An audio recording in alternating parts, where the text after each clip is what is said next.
ಆಯಿತು.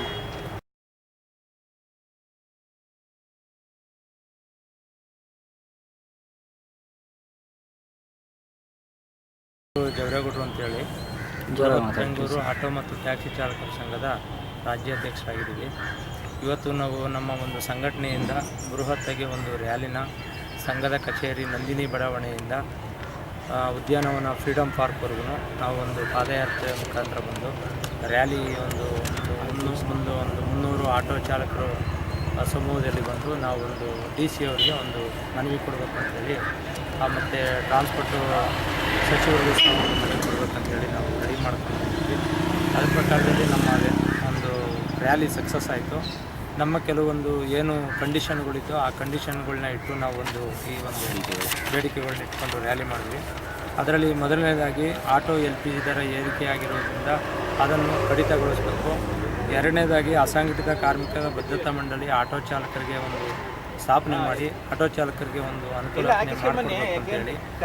ಮೂರನೇದಾಗಿ ಭದ್ರತಾ ಮಂಡಳಿಯ ಮುಖಾಂತರ ಆಟೋ ಚಾಲಕರಿಗೆ ಎಲ್ಲ ಒಂದು ಸೌಲಭ್ಯವನ್ನು ಆಟೋ ಚಾಲಕರಿಗೆ ಕೊಡಿಸ್ಕೊಡ್ಬೇಕು ಅಂತೇಳಿ.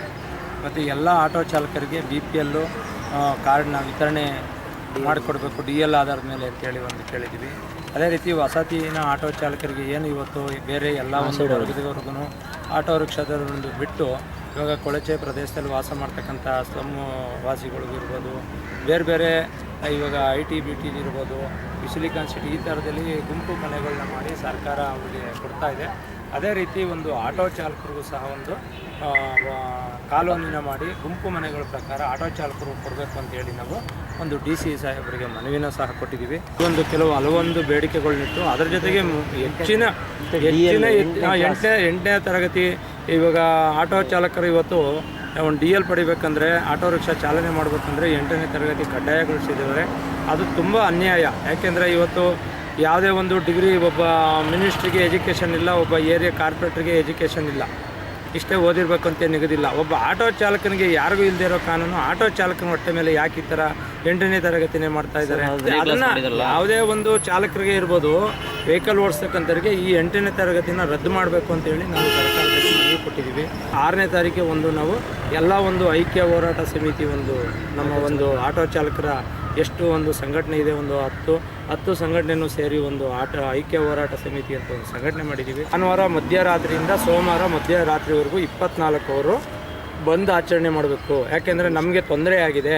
ನಾವು ಬಂದು ಆಚರಣೆ ಮಾಡಿದ ತಕ್ಷಣ ನಿಮ್ಮ ಸಮಸ್ಯೆ ಬಗೆಹರಿತವೆ ಅನ್ನೋದಲ್ಲ, ಆದರೆ ಅವತ್ತು ಬಂದಾದಂಥ ವಿಚಾರದಲ್ಲಿ ಎಲ್ಲ ಜನ ಸಾಮಾನ್ಯರು ಸಹ ಸರ್ಕಾರದ ಬಗ್ಗೆ ಅವ್ರದ್ದು ಒಂದು ಕೂಗು ಬರಬೇಕು. ಈ ಈ ಒಂದು ಆಟೋ ಚಾಲಕರಿಗೆ ಈ ಅನ್ಯಾಯ ಆಗಿದೆ, ಇದು ಇವತ್ತು ಇವ್ರು ಬಂದ್ ಮಾಡಿರೋದು ಇದು ಕರೆಕ್ಟು, ಇದನ್ನು ಮಾಡ್ದಂಗೆ ನಾವು ಸಹ ಸರ್ಕಾರಕ್ಕೆ ಒಂದು ಮನವಿ ಕೊಡಬೇಕು ಅನ್ನೋ ಪ್ರಶ್ನೆ ಅವರೆಲ್ಲೂ ಸಹ ಉದ್ಭವ ಆಗಬೇಕು ಅನ್ನೋ ರೀತಿಯಲ್ಲಿ ನಾವು ಒಂದು ದಿನದ ಒಂದು ಮುಷ್ಕರವನ್ನು ಕರೆ ಕೊಟ್ಟಿದ್ದೀವಿ. 25 ರೂಪಾಯಿ ಮಿನಿಮಮ್ ಆಗಿದೆ. 25 ರೂಪಾಯಿ ಮಿನಿಮಮ್. ಇವಾಗ ಗ್ಯಾಸ್ ರೇಟು ಮತ್ತೆ ಇವಾಗ 66 ರೂಪಾಯಿ ಆಗೈತಲ್ವಾ? 66 ರೂಪಾಯಿ ಇವಾಗ ಮತ್ತೆ ನಾವು ಆಟೋಮೀಟ್ರ್ ಜಾಸ್ತಿ ಮಾಡೋಕ್ಕೆ ಹೋದರೆ ಮತ್ತೆ ಪ್ರಾಬ್ಲಮ್ ಆಗುತ್ತೆ. ಆಟೋಗೆ ಯಾರೂ ಹತ್ತೋದಿಲ್ಲ. ಎಮರ್ಜೆನ್ಸಿ ಇರೋರು ಮಾತ್ರ ಯಾರೋ ಒಬ್ಬರು ಹತ್ತುತ್ತಾರೆ. ಈಗ ಬಿಸ್ನೆಸ್ ಕಡಿಮೆ ಆಗುತ್ತೆ. ಆಟೋ ಚಾಲಕ ಇವತ್ತು ಆಟೋ ಓಡಿಸೋದ್ಬಿಟ್ಬಿಟ್ಟು ನಾಳೆ ದಿನ ಭಿಕ್ಷೆ ಬೇಡ ಪರಿಸ್ಥಿತಿ ಬಂದ್ಬಿಡುತ್ತೆ.